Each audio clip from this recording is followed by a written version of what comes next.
欢迎乡亲继续收看《华视台语新闻杂志》。行政院把2019年定为地方创新元年，鼓励青年回乡创业，发展在地经济，希望会当解决乡村的人口快速减少的困境。但是，这回乡的热情的青年，却是面临真侪挑战。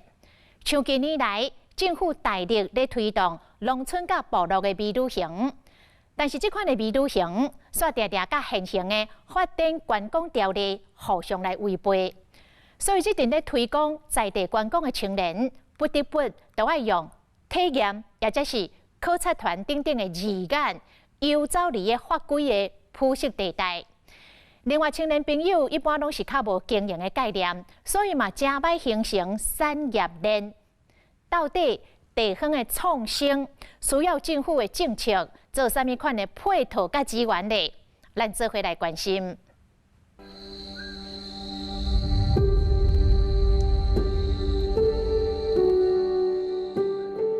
他一开始来这是为了灾后产业重建。喜欢这里的人，喜欢这里的人事物，更喜欢这里的风景的美丽。那我很希望可以透过观光的方式来跟大家分享。他帮忙规划微旅行，想重振灾区经济，结果是一连串灾难的开始。我做什么都是违法的，那为了合法这件事情，我开了旅行社，那也开始了上百万投资的负债的生活。陈佩玲投入了10年青春，还卡在原地。同时，许多地方青年则正面临着想象力的无以为继。青年回乡都在做什么呢？有些从事咖啡厅，有些从事微旅行，振兴地方的发展，真的是这样就够了吗？我们的想象力只能够停留在这里。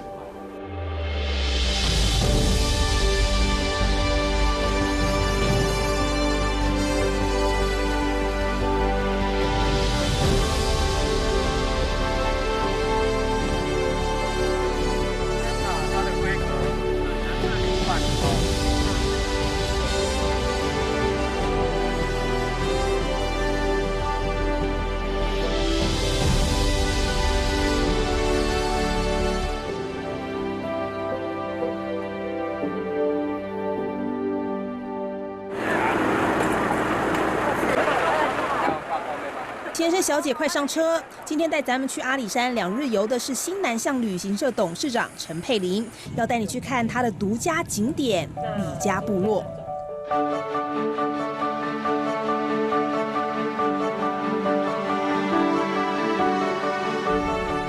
陈佩玲和李家部落结缘，是因为9年前帮忙处理88风灾的产业重建，发现当地笋与茶叶的采收季节只有半年，其余时间青年要去城市打零工赚钱，想结善缘，帮当地留下青年。刚好政府鼓励且补助部落观光，他才投入微旅行产业，结果违反发展观光条例，被人检举。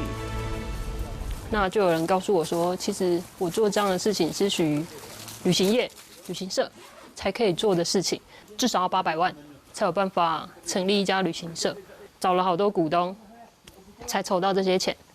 那开了之后，好像是灾难的开始吧。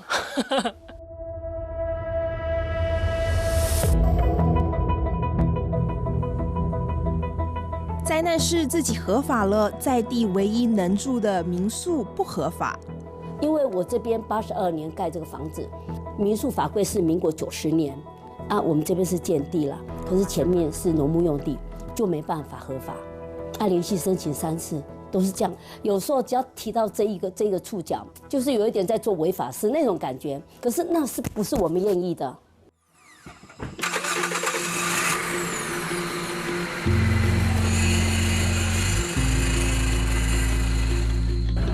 你看，右边，这边右边，很多。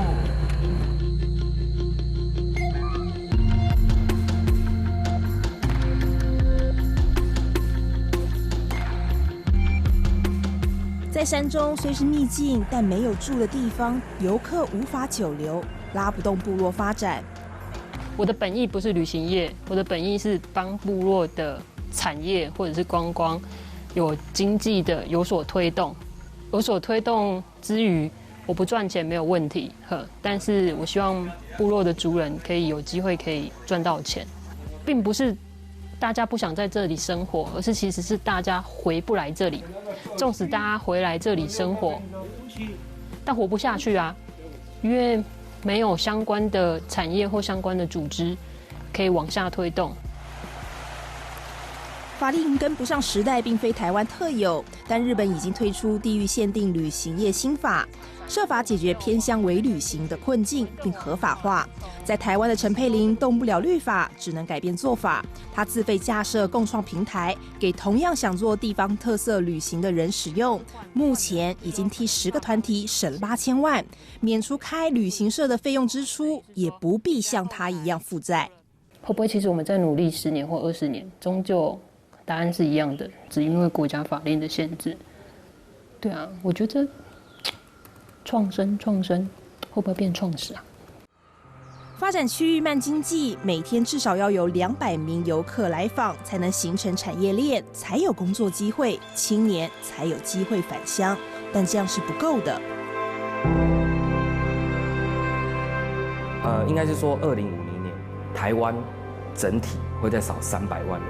当你整体的国内的内需市场都是一起减少的时候，那你的人口缺少这一块是要从哪里来补足？我们其实现在就已经开始在铺陈这件事情，就是说未来我们其实看的是我们国际友人背后的社群。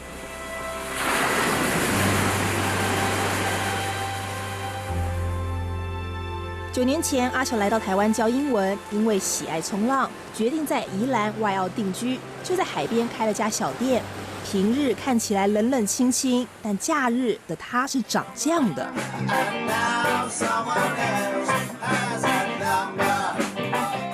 周末店里大批的老外接连出没，大家怎么会老远搭火车来外澳吃披萨听 live band 呢？阿球淡淡的说，应该是因为 by word in the mouth 口耳相传达到这个盛况。但在彭仁宏眼里，外国人就是宜兰未来的潜在人口，与世界建立关系的窗口。所谓的外交大使的概念，他怎么样协助我们头城能够有更多的国际友人，他们在这边生活的非常的惬意，适合宜居，有没有？吸引大家一起来这边来当好邻居，这样子。彭仁宏像移民署般开始关注街上每张外国生面孔，打听背景，并将有雷同兴趣的在地职人介绍彼此认识，希望透过建立关系，促成更多商业合作，塑造出友善外国人居住的环境。我认为其实现在最大的挑战是有地方的这所谓的经营管理人才不好找，他所要处理的面向真的很多元，不只是处理这个地方的人际关系而已。因为他要打破既有所学的架构。彭仁宏与东吴大学合作，分享自己在前线的经验，并说服4个学院的老师一起跨领域教学，栽培对的人才，从事地方创生。